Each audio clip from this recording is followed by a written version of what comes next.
Griffith experiment, search for genetic material. आओ, search for genetic material. Griffith ने, एक scientist थे ग्रिफिथ। अब जेनेटिक मटेरियल क्या होता है, जेनेटिक मटेरियल क्या होता है, इसके लिए बहुत सारे एक्सपेरिमेंट हुए कि डीएनए जेनेटिक मटेरियल है, कि आरएनए जेनेटिक मटेरियल है, कि प्रोटीन जेनेटिक मटेरियल है। इसके लिए बहुत सारे जो है क्या हो रही थी, डिबेट चल रहा था। ठीक है, इसके लिए बहुत सारे डिबेट चल रहे थे। कुछ साइंटिस्ट का ग्रुप था कि एक तरफ कोने में नहीं नहीं प्रोटीन जेनेटिक मटेरियल है, कुछ लोग कहते थे नहीं जेनेटिक डीएनए जेनेटिक मटेरियल है। तो ग्रिफिथ ने सबसे पहले एक एक्सपेरिमेंट किया। क्या किया?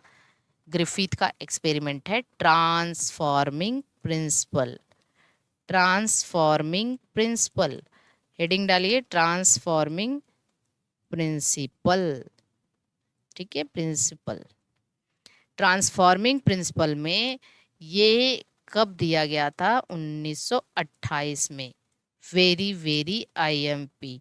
पहला सवाल पूछा जाता है, ट्रांसफॉर्मिंग प्रिंसिपल किसने दिया था? 1928 में। ट्रांसफॉर्मिंग प्रिंसिपल जानते हैं इसमें ग्रिफिथ ने क्या लिया था, एक्सपेरिमेंटल मटेरियल इनका क्या था? चलो, बहुत शानदार है। एक्सपेरिमेंटल मटेरियल ग्रिफिथ ने क्या लिया था, इसको समझो। ग्रिफिथ ने जो एक्सपेरिमेंटल मटेरियल लिया था, उन्होंने एक प्रोकैरियोटिक ऑर्गेनिज्म मतलब बैक्टीरिया लिया, और एक यूकैरियोटिक ऑर्गेनिज्म मतलब चूहा लिया। ठीक, देखो, प्रोकैरियोटिक ऑर्गेनिज्म में बैक्टीरिया स्ट्रेप्टोकोकस न्यूमोनी बैक्टीरिया। कौन सा बैक्टीरिया? Streptococcus pneumoniae bacteria. ठीक है, न्यूमोनी बैक्टीरिया। पहले इसको डिप्लोकोकस भी कह दिया जाता था। डिप्लोकोकस जो क्या करता है, न्यूमोनिया कॉज करता है, कॉज न्यूमोनिया। ठीक है, ये बैक्टीरिया न्यूमोनिया कॉज करता है। पहले स्टोरी सुनो। ठीक है, इसके बाद यूकैरियोटिक ऑर्गेनिज्म में इन्होंने लिया माइस। माइस जानते हैं ना, एम नाम का लड़का था, 80 चूहा खाता था, गुरुजी मारे 4 डंडे बन गया चूहा। कितने लोग बना लेते हैं इस चूहे को? देखो, एम नाम का लड़का था, 80 चूहा खाता था। ठीक, तो ये बन गया चूहा, तो यही है माइस। तो उन्होंने अपने एक्सपेरिमेंट में स्ट्रेप्टोकोकस न्यूमोनी और इसके अलावा क्या लिया था? चूहा लिया था, 2 चीज। अब आइए, अब देखिए जो बैक्टीरिया लिया उन्होंने, है ना, कौन सा बैक्टीरिया था? ये जो बैक्टीरिया लिया उन्होंने, इस बैक्टीरिया का नाम था स्ट्रेप्टोकोकस न्यूमोनी। इस बैक्टीरिया के 2 स्ट्रेन लिए।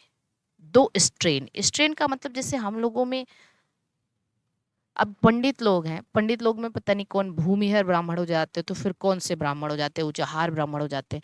तो ऐसे वो हैं ब्राह्मण, पर उसमें कई सारे स्ट्रेन हैं। वैसे ही इस बैक्टीरिया का भी 2 स्ट्रेन था। स्ट्रेन तो बहुत होता है, लेकिन उसके 2 स्ट्रेन इन्होंने लिया। एक लिया स्मूथ बैक्टीरिया, ये ऊपर से देखने पे स्मूथ था, स्मूथ जिसको S3 कहते हैं। स्मूथ में भी तीसरा स्ट्रेन लिया, और एक लिया रफ स्ट्रेन। देखो, रफ में भी R का दूसरा स्ट्रेन लिया, R सेकेंड कहते हैं, S3 और R सेकेंड। ठीक,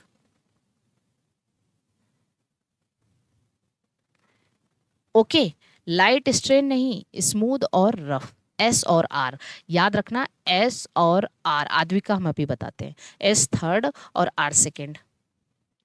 जानते हैं इसको स्मूथ इसलिए कहा, इसको स्मूथ कि इस बैक्टीरिया, जैसे मान लो ये बैक्टीरिया है, इसकी कॉलोनी में सारे सारे स्मूथ हैं, इसकी कॉलोनी काफी स्मूथ दिख रही थी। स्मूथ इसलिए कि इसके ऊपर एक म्यूकस का कैप्सूल था, स्लाइमी चिपचिपा सा फिसलन वाला एक कैप्सूल था। तो ये कैसा था? एनकैप्सुलेटेड था। स्मूथ वाला कैसा था? एनकैप्सुलेटेड था। कैसा था? एनकैप्सुलेटेड था।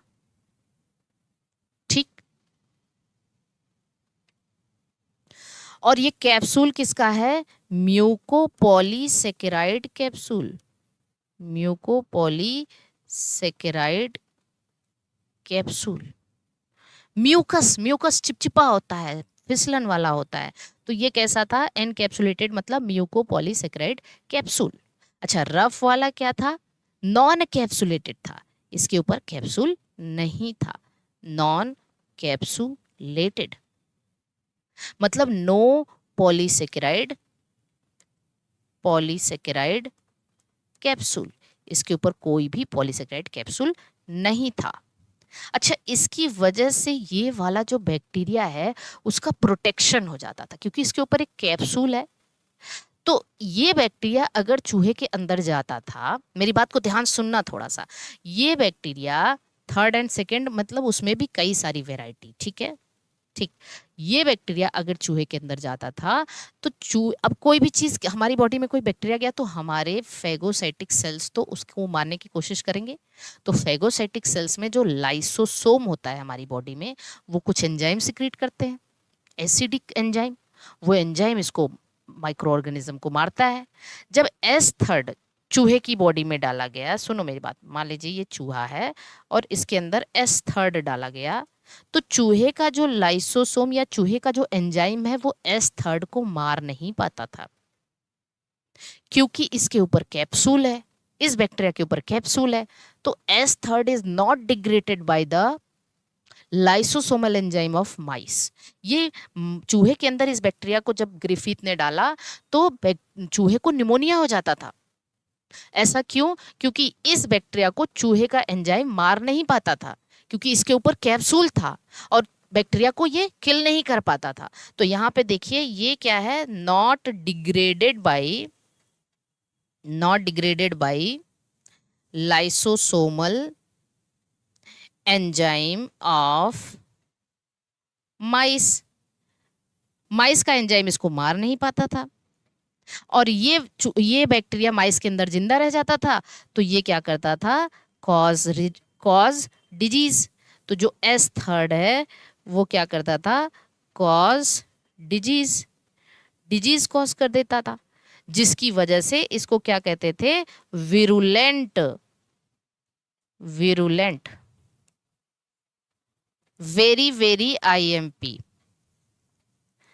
अरे कोई बुलावा नहीं आया है, फोन का बुलावा। वेरी वेरी आईएमपी, तो विरुलेंट का मतलब जो डिजीज कॉज करे। यहाँ पे देखते हैं तो एनकैप्सुलेटेड की बात करते हैं, तो जब ये एनकैप्सुलेटेड है मतलब चूहे का एंजाइम इसको मार नहीं पाएगा इस बैक्टीरिया को, और ये बैक्टीरिया चूहे के अंदर निमोनिया कॉज कर देता था, क्योंकि चूहे की बॉडी में जाके ये जिंदा रहता था। तो इसलिए इसको विरुलेंट कहते थे। क्या कहते थे? विरुलेंट। लेकिन आइए, जो नॉन कैप्सुलेटेड है इसको तो चूहे का enzyme degraded by lysosomal enzyme of mice. Mice की लाइसोसोमल एंजाइम इसको किल कर देते थे, डिग्रेड कर देते थे। तो जो आर सेकेंड है, does not cause disease, does not cause disease, ये डिजीज कॉज नहीं करता था। That is a virulent. इसको क्या कहते थे? ए विरुलेंट, क्योंकि ये तो जाते से ही मर जाता था ना बॉडी में। ए विरुलेंट। इतनी बात सबको समझ में आ गई है? जल्दी बताइए। तो यहां तक सभी को समझ में आया कि क्या है मैकेनिज्म? बस रुक जाओ यार, थोड़ा सा पेशेंस। छोटे बच्चे भी ऐसे नहीं तड़फड़ाते हैं जैसे आप लोग। एकदम क्लास चल रही है, जैसे 10 मिनट आगे हो गया तो परेशान हो गए। पहले ये बताओ कि कौन विरुलेंट है, कौन? S third. ऐसे सोचो, एस थर्ड स्मूथ है। स्मूथ क्यों है? क्योंकि इसके ऊपर कैप्सूल है। कैप्सूल है तो क्या होगा? चूहा इसको मार नहीं पाएगा और ये डिजीज कॉज कर देगा। और उसके बाद क्या है? ये विरुलेंट है। R third. ऐसे सोचो, आर आर मतलब रफ, रफ मतलब कैप्सूल नहीं है इसके ऊपर। कैप्सूल नहीं है तो चूहे का एंजाइम इसको मार देगा और ये मर जाएगा, तो डिजीज कॉज नहीं करेगा, मतलब ए विरुलेंट है। अब इनको इनके एक्सपेरिमेंटल सीरीज क्या थे? एक्सपेरिमेंट क्या किया इन्होंने? एक बार इन्होंने चूहा लिया, ठीक है। पहला इन्होंने क्या लिया? आर सेकेंड रफ वाला स्ट्रेन लिया लाइव, और इसको इंजेक्ट कर दिया माइस के अंदर। जब इन्होंने देखा तो माइस सरवाइव कर रहा है। आप मुझे बताओ माइस सरवाइव क्यों कर रहा है? माइस इसलिए सरवाइव कर रहा है कि आर सेकेंड जो है, सुनो मेरी बात, आर सेकेंड जो है वो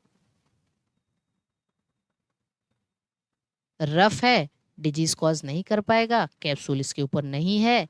तो कैप्सूल नहीं है तो चूहे का एंजाइम इसको मार दिया, ये चूहे के अंदर मर जाता है, तो डिजीज कॉज नहीं होता, मतलब नो न्यूमोनिया।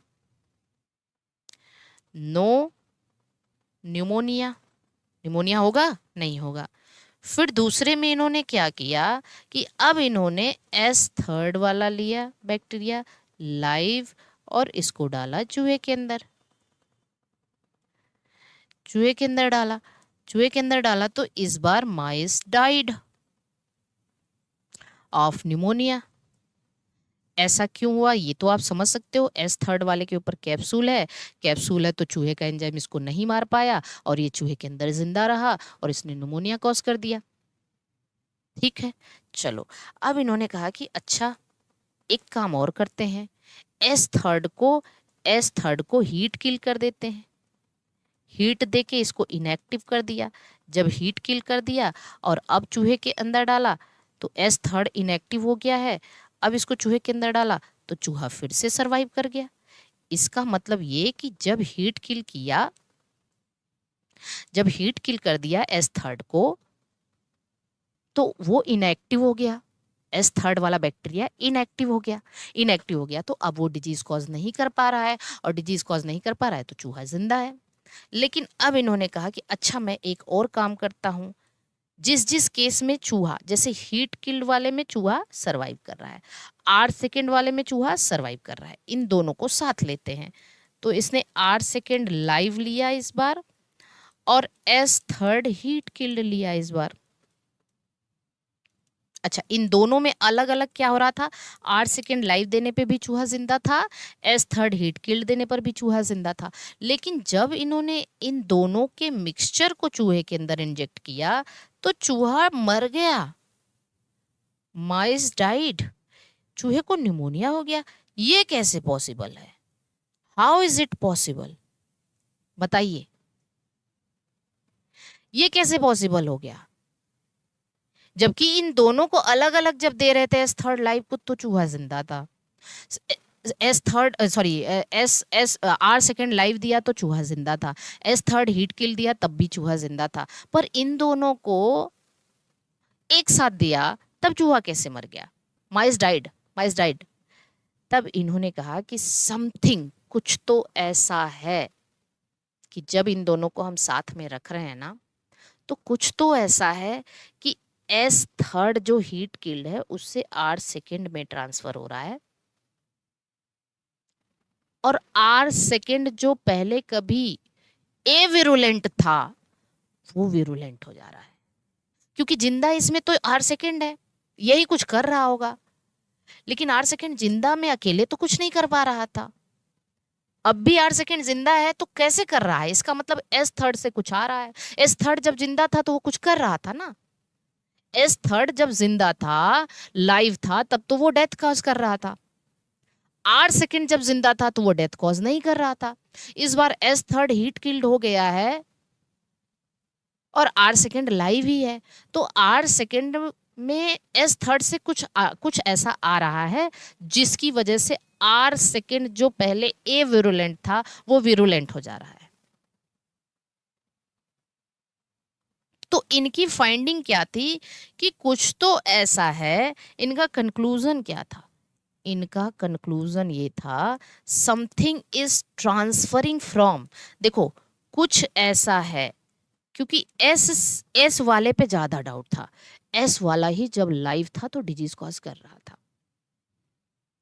ठीक। लेकिन अब इस बार एस हीट किल्ड है, इनएक्टिव है, लेकिन आर सेकेंड लाइव है। आर सेकेंड लाइव अकेला कुछ नहीं कर रहा था, तो इसका मतलब एस थर्ड से आर सेकेंड में कुछ आ रहा है, ठीक।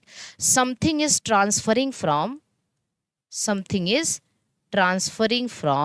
लिखिए एस थर्ड हीट किल्ड जो हीट किल्ड है भाई देखो ये तो इनएक्टिव है, पर हो सकता है इसका जेनेटिक मटेरियल ट्रांसफर हो रहा है। Heat killed into R second live, into R second live, as a result जिसकी वजह से R second which were previously मतलब पहले, previously avirulent and non capsulated थे, जो पहले एविरुलेंट और नॉन कैप्सुलेटेड थे, become virulent and capsulated, hence cause disease, देखो कितनी सिंपल लैंग्वेज है, बस ये समझो क्या कह रहे हैं कि भाई देखो something is transferring from S third to R second, ठीक है। As a result R second which was previously avirulent and non-capsulated become virulent and capsulated, hence R second transformed हो जा रहा है। हेंस ट्रांसफॉर्म्ड कौन हो रहा है? R second get transformed, R second का ट्रांसफॉर्मेशन हो जा रहा है।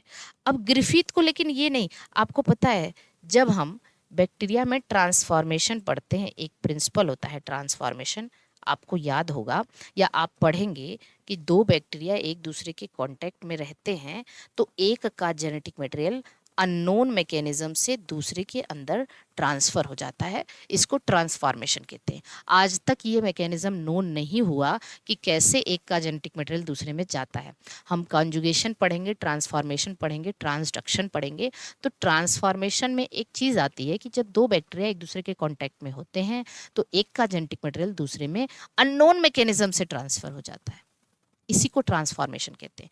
तो यही हुआ होगा कि एस थर्ड का जेनेटिक मटेरियल डीएनए जो था, डीएनए ही तो सब कुछ का बॉस है, वही तो उसको कैप्सुलेटेड बनाया था, वही तो उसको डिजीज कॉजिंग बनाया था। तो एस थर्ड का जेनेटिक मटेरियल कैसे भी करके आर सेकेंड में ट्रांसफर हो गया, जिससे आर सेकेंड ट्रांसफॉर्म्ड हो गया। और जब पहले कभी आर सेकेंड नॉन विरुलेंट था, डिजीज नहीं कॉज करता था, अब कॉज करने लगा। लेकिन देखो ये बात हमें आज पता है कि डीएनए ट्रांसफर हुआ होगा, पर ग्रिफिथ के अकॉर्डिंग, नोट करके लिखना, अकॉर्डिंग टू ग्रिफिथ जो ट्रांसफर हुआ वही जेनेटिक मटेरियल होगा। According to Griffith genetic material क्या रहा होगा जानते हैं? ऐसा कहा जाता है कि ग्रिफिथ ने ये इस बात का वर्णन किया, ग्रिफिथ को डीएनए के बारे में नहीं आइडिया था, ग्रिफिथ को लग रहा था कार्बोहाइड्रेट होगा ऐसा, क्योंकि एस थर्ड में एक अच्छी प्रॉपर्टी है, कार्बोहाइड्रेट है उसके पास, कैप्सूल है, कैप्सूल मतलब पॉलीसेकेराइड कार्बोहाइड्रेट ही है ना। तो इनको लगा कि एस थर्ड से वही कैप्सूल, क्योंकि आर सेकेंड फिर कैप्सुलेटेड हो गया था, तो उनको लगा कि कार्बोहाइड्रेट एस थर्ड से आर सेकेंड में आया था, जबकि आया डीएनए, डीएनए ही तो सब कुछ कंट्रोल करता है। तो ग्रिफिथ के अकॉर्डिंग क्या जेनेटिक मटेरियल था? According to Griffith genetic material क्या था? कार्बोहाइड्रेट था, ऐसा सुनने को मिलता है। ग्रिफिथ के अकॉर्डिंग जेनेटिक मटेरियल क्या था? कार्बोहाइड्रेट था। उन्हें लगा कि एस थर्ड से वो कैप्सूल मतलब पॉलीसेकेराइड ट्रांसफर हुआ होगा आर सेकेंड में, वो डीएनए के बारे में इतना अंदाजा नहीं लगा पाए। तो इसी को कहते हैं transforming principle. Are you getting each and everything? Ma'am ये ट्रांसफॉर्मेशन कंजुगेशन मेथड से होता है? नहीं भैया, कंजुगेशन एक अलग मेथड है। कंजुगेशन में कंजुगेशन ट्यूब बनती है, डीएनए एक से दूसरे में जाता है। ट्रांसफॉर्मेशन में डीएनए अननोन मैकेनिज्म से जाता है। ट्रांसडक्शन में डीएनए बैक्टीरियोफेज की हेल्प से जाता है।